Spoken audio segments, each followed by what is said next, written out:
साम दाम दंड लावून मोठ्या प्रमाणात आपण सक्सेस करा। एकच मराठा घरामध्ये बसलेला दिसणार नाही, सगळेचे सगळे तिथं मुंबईमध्ये गेले होते। आज या ठिकाणी आपण ओबीसी पक्ष गेले खड्ड्यामध्ये, तिकडे तुम्ही ते घेऊन बसू नका सध्या। मला काय जे माझ्यावरती कोणाला काय करायचं असेल भविष्यात ते करू द्या, पुढाकार आम्ही घेतलंय, आम्ही कायम शेवटपर्यंत ओबीसी समाज सोबत आहोत। राजकारण गेलं खड्ड्यामध्ये तिकडे एक गोष्ट समजून घ्या भावांनो, सरांच्या पाठीमागे प्रचंड व्याप आहे।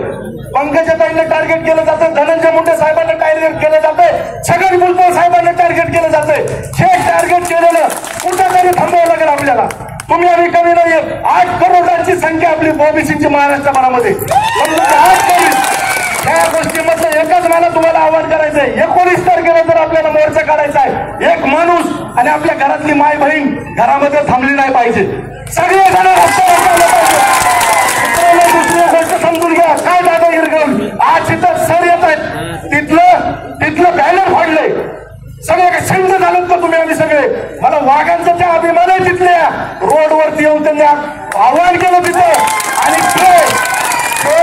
ते सरंगेचं बॅनर काढून त्या ठिकाणी गोपीनाथ मुंडे साहेबांचं, अहिल्यादेवी होळकरांचं आणि भगवान बाबांचं बॅनर डबल लावलं। ह्याला म्हणायचं मर्द मराठी। मित्रांनो एक गोष्ट सांगतो, राजकारण करायचं नाही, मी तुम्हाला गॅरंटीने सांगतो। मला शिवाय बघतात ना तुम्ही सोशल मीडियावरती, बघतात ना तुम्ही सगळे, बोला या ठिकाणी माझी सगळ्या पुढे तुम्ही बोला, मत बीत गेलं खड्ड्यात तिकडं, बोला तुम्ही बोललंच पाहिजे। जर तुम्ही बोलले नाही तर उद्या तुमच्या घराची कडे वाजवले कमी करणार नाही, तेवढं तुम्ही लक्षात ठेवू। आज आम्ही सर्वांनी करतो, राजकारणाचा प्रश्न येतो कुठे, काय संबंध आहे? प्रत्येक ठिकाणी तुम्ही बघितलं असेल बांधवांनो, माझं फेसबुक ओपन करून बघा, आणि खाली माझी आई बहीण काढली होती, बघा एकदा तुम्ही, काय संबंध आहे? जर ज्या ठिकाणी जर आपण लढतोय तसं ते लढतोय, तसं आपण लढतोय, काय चुकीचं करतोच आपण या ठिकाणी।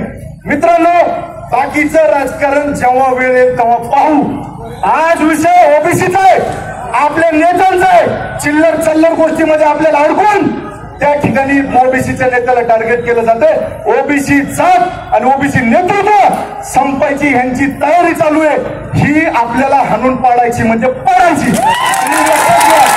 एक गोष्ट अजून सांगतो, ज्याला जे समजायचंय ते समजा। आमचे एखाद्या बांधवाला, गोरगरीब बांधवाला एखाद्या गावामध्ये 100 घरं असतील, 10 घरं असतील, आणि जर त्यांच्या नादी लागण्याचा प्रयत्न केला आणि त्यांना जर दादागिरी करण्याचा प्रयत्न केला, आमच्या छातीवरती वार घेऊ, परंतु त्या भावाचं बलिदान किंवा त्या भावाचं अन्याय होणार नाही। या ठिकाणी कानडी माळेगाव आहे, या ठिकाणी मला आवर्जून सांगा वाटतं, अभिनंदन वागावं तुमचं, तुम्ही या शहरामध्ये जे तुम्ही वागत करत आहात, अरे भारताचे महाराष्ट्राचे नागरिक आहेत आपण, छत्रपती शिवाजी महाराजांच्या भूमीत वाढलेलं। छत्रपती शिवाजी महाराजांना जर सगळ्यात कोणी जास्त साथ दिली असेल तर त्या 18 पगड जातील, तुम्ही मी ओबीसी 5 वाणी दिलेली। हे तर म्हणतात ना, एकच सांगतो, ह्या मराठवाडा निजामाच्या तावडीत होता आणि निजामाच्या चाकरी कुणी केलं हे मला नव्याने सांगायची तुम्हाला गरज नाही, आणि छत्रपती शिवाजी महाराजांची सेवा कुणी केली हेही मला तुम्हाला सांगायची गरज नाही।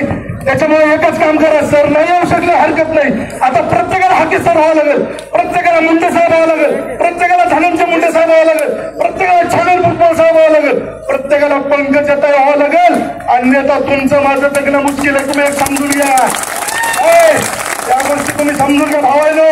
5 झालं, आता 2 वर्ष झालं सहन करत आलोय, आणि ज्याला काय करायचं ते करून घ्या म्हणून आम्ही पण